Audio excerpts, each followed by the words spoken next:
Hello students, आज अपने इस वीडियो में हम नेक्स्ट टॉपिक करेंगे अपना, यानी वैल्यूएशन ऑफ गुडविल का जो नेक्स्ट मेथड है और लास्ट मेथड है कैपिटलाइजेशन मेथड। ये मेथड हम करने जा रहे हैं। हमने सबसे पहले एवरेज प्रॉफिट मेथड किया, उसके बाद सुपर प्रॉफिट मेथड किया, तीसरे नंबर पे आता है कैपिटलाइजेशन मेथड यानी पूंजीकरण विधि। कैपिटलाइजेशन मेथड दो तरह का होता है, यानी इसके दो पार्ट होते हैं, capitalisation of average profit method और capitalization of super profit method. तो आपको क्वेश्चन के अंदर जो भी मेथड अप्लाई करने के लिए बोला होगा, आपने उसी मेथड के अकॉर्डिंग गुडविल को कैलकुलेट करना होगा। तो दोनों के फॉर्मूले अलग अलग हैं, लेकिन दोनों के दोनों फार्मूलों से यानी दोनों मेथड से आंसर सेम आता है गुडविल का। तो आइए सबसे पहले बात करते हैं capitalisation of average profit method की। इसमें गुडविल का फॉर्मूला होता है goodwill is equal to capitalise value of average profit, यानी एवरेज प्रॉफिट की कैपिटलाइज वैल्यू निकाली जाती है और फिर उसमें से माइनस किया जाता है कैपिटल इन्वेस्टेड को। कैपिटल इन्वेस्टेड के बारे में मैं पहले आपको बता चुका हूँ। कैपिटल इन्वेस्टेड अगर क्वेश्चन में नहीं दी हुई है तो इस तरह से निकालेंगे आप, total asset minus outside liabilities से, अदरवाइज ये क्वेश्चन के अंदर दी होती है। लेकिन capitalise value of average profit ये आपको हर बार निकालना पड़ता है, तो इसको निकालने का फॉर्मूला ये है, capitalize value of average profit is equal to average profit गुना 100 बटे में नॉर्मल रेट। याद रखिए सुपर प्रॉफिट मेथड में नॉर्मल रेट जो है वो ऊपर आता है, लेकिन कैपिटलाइजेशन मेथड में नॉर्मल रेट नीचे की तरफ आता है।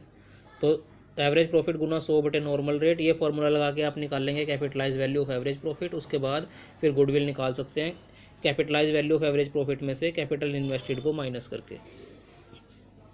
जबकि capitalisation of super profit method का फॉर्मूला सबसे आसान है, सुपर प्रॉफिट गुना 100 बटे नॉर्मल रेट। सबसे पहले आप सुपर प्रॉफिट निकाल लेंगे, किस तरह से, सुपर प्रॉफिट मेथड में जैसे आपने सुपर प्रॉफिट निकाला था बिल्कुल उसी तरह से। ये देखिए सुपर प्रॉफिट मेथड में सुपर प्रॉफिट निकाला था एवरेज माइनस नॉर्मल प्रॉफिट, ठीक है। तो पहले आप सुपर प्रॉफिट निकाल लेंगे इसी मेथड से, एवरेज प्रॉफिट नहीं है तो वो निकाल लेंगे, नॉर्मल प्रॉफिट नहीं दे रखा है तो वो भी कैलकुलेट करेंगे। नॉर्मल प्रॉफिट का फॉर्मूला भी बताया गया था आपको, नॉर्मल प्रॉफिट का फॉर्मूला कैपिटल इन्वेस्टेड गुना नॉर्मल रेट बटे 100।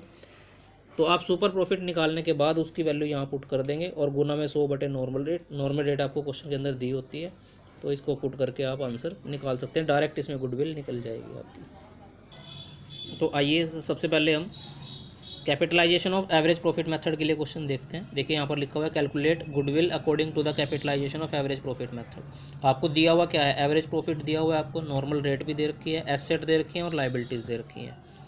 तो क्या फार्मूला था हमारा कैपिटलाइजेशन ऑफ एवरेज प्रॉफिट का, सबसे पहले हमने क्या निकालनी होती है, इसमें capitalise value of average profit निकालनी होती है। तो देखिए कैपिटलाइज वैल्यू निकाली हुई है, capitalize value of average profit गुना 100 बटे normal rate. Capitalize average profit आपको 72,000 दिया हुआ है, 72,000 पुट करिए, गुना में 100 और बटे में नॉर्मल रेट 10 दे रखी है तो 10 पुट करिए। तो यहाँ से कैपिटलाइज वैल्यू आ जाएगी 7,20,000। उसके बाद हमें कैपिटल इन्वेस्टेड की भी जरूरत पड़ती है इसमें, और कैपिटल इन्वेस्टेड क्वेश्चन के अंदर देखो कहीं नहीं दे रखी है। तो कैपिटल इन्वेस्टेड हम कैसे निकाल लेंगे, जैसे मैंने अभी बताया था आपको, एसेट माइनस लाइबिलिटीज़, यानी टोटल एसेट में से अगर हम आउटसाइड लाइबिलिटीज़ को माइनस कर दें तो कैपिटल इन्वेस्टेड आपकी कैलकुलेट हो जाएगी। तो कैपिटल इन्वेस्टेड आ जाएगी इसमें 9,70,000 माइनस 4,00,000 करके 5,70,000। उसके बाद आप गुडविल निकाल सकते हो। कैपिटलाइज वैल्यू में से क्या माइनस करना है आपने, कैपिटल इन्वेस्टेड यानी कैपिटल एम्प्लॉयड को माइनस करना है। तो 7,20,000 आई थी आपकी कैपिटलाइज वैल्यू, 7,20,000 माइनस इसमें से कर दो 5,70,000 यानी कैपिटल इन्वेस्टेड को, तो आपका आंसर आ जाएगा 1,50,000।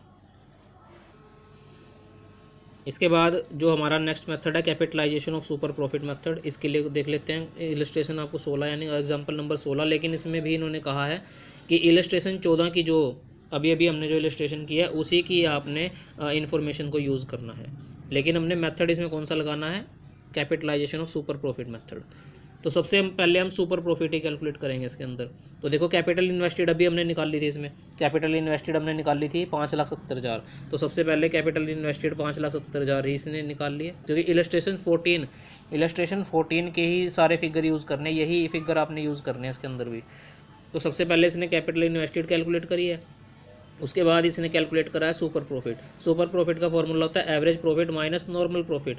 तो एवरेज प्रॉफिट तो क्वेश्चन के अंदर दिया हुआ था, एवरेज प्रॉफिट देखो ये दे रखा था 72,000, लेकिन नॉर्मल प्रॉफिट नहीं था क्वेश्चन में। तो नॉर्मल प्रॉफिट इसने यहीं पे ब्रैकेट में निकाल के दिखा दिया इसने।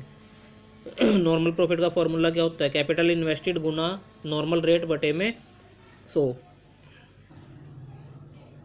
तो देखिए नॉर्मल प्रॉफिट इसने यहाँ पे निकाल रखा है। कैपिटल इन्वेस्टेड आ गई 5,70,000, गुना में नॉर्मल रेट आ गई 10 और बटे में आ गया 100, तो ये आ जाएगी 57,000। नॉर्मल प्रॉफिट 57,000 इसने यहीं पे कैलकुलेट कर लिया ये। तो एवरेज में से ये नॉर्मल माइनस कर दिया, 72 में से 57, तो सुपर प्रॉफिट आपका आ गया 15,000। उसके बाद गुडविल का क्या फॉर्मूला था इस मेथड के अकॉर्डिंग, सुपर प्रॉफिट गुना 100 बटे नॉर्मल रेट। सुपर प्रॉफिट आया 15,000 गुना में 100 बटे में नॉर्मल रेट। नॉर्मल रेट कितनी देर के लिए क्वेश्चन के अंदर 10%, तो बटे में आ गया 10। तो आंसर देखिए यहाँ से भी 1.5 लाख आया है। तो पहले मेथड से भी आपका आंसर गुडविल का 1.5 लाख आ रहा था एवरेज प्रॉफिट से, और सुपर प्रॉफिट से भी आंसर 1.5 लाख ही आया। जैसे मैंने बताया था कि दोनों मेथड से आंसर सेम आता है। तो काफ़ी आसान मेथड है ये, कोई डिफ़िकल्ट मेथड नहीं है। तो आपने पूरे गुडविल के जितने भी क्वेश्चन आपको दे रखे हैं बुक में, वो पूरे के पूरे कंप्लीट करने हैं, average profit method, super profit method और कैपिटलाइजेशन मेथड के। अगर किसी स्टूडेंट को फिर भी कोई डाउट है तो वो मुझसे अपने डाउट क्लियर करे। और ऑडियो को ज़रूर देखें, ध्यान से देखें ऑडियो को, तभी आपको सारे क्वेश्चन समझ में आएंगे। धन्यवाद।